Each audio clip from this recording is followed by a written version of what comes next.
இயேசு கிறிஸ்துவின் நாமத்தில் அன்பின் வாழ்த்துக்கள். இன்றைக்கு நாம் தியானிக்க போகிற தலைப்பு 3 பரிசுகள் பற்றிய வெளிப்பாடு. த ரெவலேஷன் ஆன் 3 கிஃப்ட்ஸ். வசனம் மத்தேயு 2:11.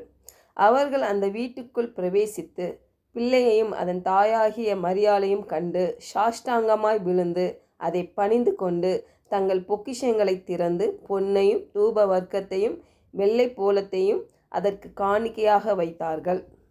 இங்கே அவர்கள் என்பது சாஸ்திரிகள். பாருங்கள், அவங்க வீட்டுக்குள்ளே போய் என்ன பண்ணுறாங்க, பிள்ளையையும் தாயையும் தாயாகிய மரியாளையும் பார்த்து சாஷ்டாங்கமாய் விழுந்து பாருங்கள் பணிந்து கொண்டு, அதை பணிந்து கொண்டுனா கிறிஸ்துவை, அந்த குழந்தையை இல்லையா, பணிந்து கொண்டு தங்கள் பொக்கிஷங்களை திறந்து பொன்னையும் தூப வர்க்கத்தையும் வெள்ளை போலத்தையும் காணிக்கையாக வைத்தார்கள் என்று பார்க்கிறோம். இந்த பரிசுகள் பற்றி தான் இது இயேசுவை பற்றி நமக்கு என்ன சொல்கிறது என்று நம்ம பார்க்க போகிறோம் இன்றைக்கு. முதலாவது தங்கம். இந்த தங்கம் பார்த்திங்கன்னா ராஜரிகத்தை குறிக்கிறதா இருக்கிறது. இந்த கோல்டு, இந்த தங்கம் எப்பவுமே ராஜாவை ரிப்ரசன்ட் பண்ணுறதா இருக்கும். பாருங்கள், இயேசுவை ராஜாவாக அங்கீகரித்தது. அப்போது தங்கம் எப்போதுமே ஒரு ராஜாவுக்கு கொடுக்கப்படும். முதலாவதாக இங்கு அவர் ஒரு ராஜாவாய் நாம் பார்க்கிறோம். வெளிப்படுத்தின விசேஷம் 19:16. ராஜாதி ராஜா கர்த்தாதி கர்த்தா என்னும் நாமம் அவருடைய வஸ்திரத்தின் மேலும் அவருடைய தொடையின் மேலும் எழுதப்பட்டிருக்கிறது. அப்போது அவர் ராஜாதி ராஜா கர்த்தாதி கர்த்தா என்னும் அவருடைய நாமம் என்று பார்க்கிறோம். இரண்டாவதாக சாஸ்திரிகள் கொடுத்த பொக்கிஷம் தூப வர்க்கம்.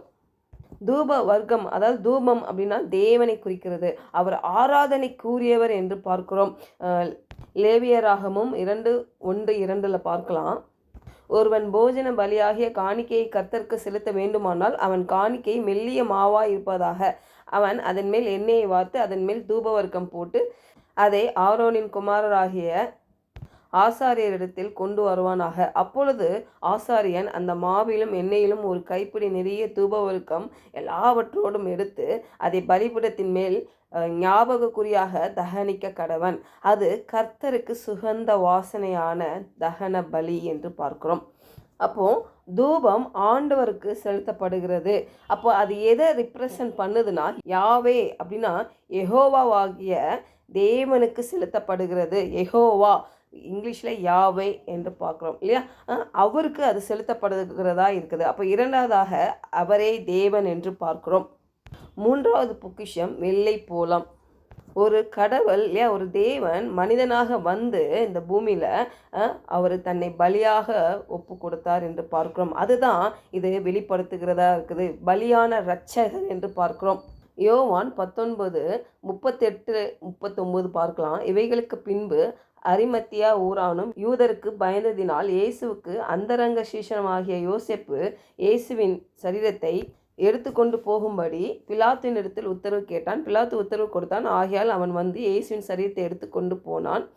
ஆரம்பத்திலே ஒரு ராத்திரியில் இயேசுவின் இடத்தில் வந்திருந்த நிக்கதேமியு என்பவன் வெள்ளை போலமும் கரிய போலமும் கலந்து ஏறக்குறைய 100 ராத்தல் கொண்டு வந்தான். ஸோ இந்த இடத்துல நம்ம பார்க்குறோம், அந்த வெள்ளை போலம் சடலங்களையே பதப்படுத்தவும் யூஸ் பண்ணுகிற ஒரு காரியம், ஒரு நறுமண பொருளாக இருக்குது.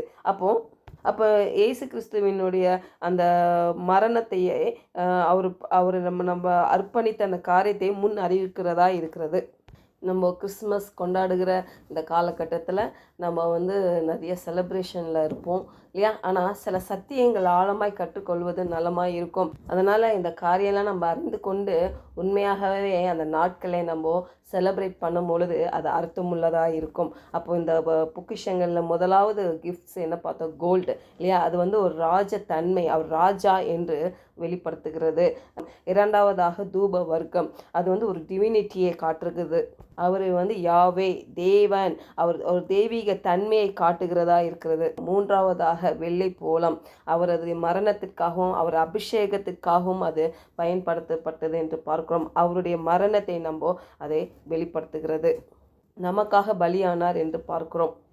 அப்போ அவர் ராஜாதி ராஜாவாய் இருக்கிறார், இன்றும் அரசாளுகிறார், இன்றும் நம்மளை நடத்துகிறார். நமக்கு ராஜா அவர் தான். இரண்டாவதாக அந்த தெய்வீக தன்மை வெளிப்படுத்துகிறவராக இருக்கிறார். அவர் யாவே, என்றைக்கும் இருக்கிற அதே தேவன் என்று நம்ம பார்க்கிறோம். இருக்கிறவராய் இருக்கிறேன் என்று சொல்லுகிறவராய் இருக்கிறார். மூன்றாவதாக நமக்காக பலியானார். இந்த 3 காரியத்தை நினைவில் கொண்டு நம்ம அவருடைய பிறப்பின் நாளை கொண்டாடுவோம். செபிப்போம். பரலோக தகப்பனே, இந்த காலை வேளையில் எங்களுக்கு நீர் ஆண்டவரே வெளிப்படுத்தின காரியத்துக்காக உமக்கு நன்றி செலுத்துகிறோம். உம்முடைய பிறப்பின் நாளை நாங்கள் ஆண்டவரை நீ ராஜாதி ராஜாவாக அரசாட்சிக்குள் நாங்களும் இருக்கிறோம் என்று விசுவாசிக்கிறோம். இரண்டாவதாக ஆண்டவரை நீ தேவாதி தேவன் என்று பார்க்கிறோம். தெய்வீக தன்மை உள்ளவராய் இருக்கிறீர் ஆண்டவரே. அந்த தெய்வீக தன்மை உள்ளவர்களாய் நாங்களும் ஆண்டவரை உம்மை ஆராதித்து தொழுகிறவர்களாய் ஆண்டவரை சாஷ்டாங்கமாய் விழுந்து உம்மை ஆராதிக்கிறவர்களாய் இருக்கிறோம் ஆண்டவரே.